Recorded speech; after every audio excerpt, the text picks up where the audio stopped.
The noise and the bustle began earlier than usual in the village. Vendors were positioning themselves in the corners of the most heavily traveled avenues. Store owners were unlocking the doors to their shops, and children were awakened by the excited barking of street dogs and the complaints of donkeys pulling carts. The owner of the inn had awakened earlier than most in the town. After all, the inn was full and the beds were taken. Every available mat or blanket had been put out to use.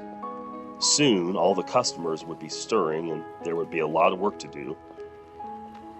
One's imagination is kindled thinking about the conversation of the innkeeper and his family at the breakfast table. Did anyone mention the arrival of the young couple that night before? Did anyone ask about their welfare or comment on the pregnancy of the girl or the donkey?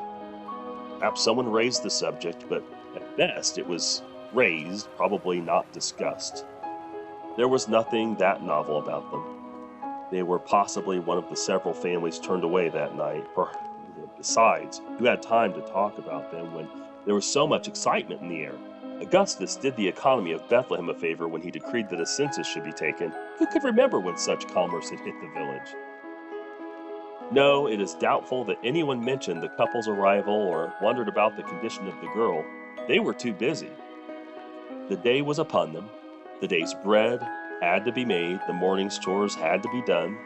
There was too much to do to imagine that the impossible had occurred. God had entered the world as a baby. Meanwhile, the city hummed. The merchants were unaware that God had visited their planet. The innkeeper would never believe that he had just sent God into the cold.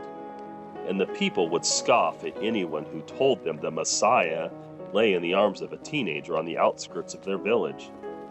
They were all too busy to consider the possibility. Those who missed His Majesty's arrival missed it not because of evil acts or malice. No, they missed it because they simply weren't looking. Little has changed in the last 2,000 years, hasn't it?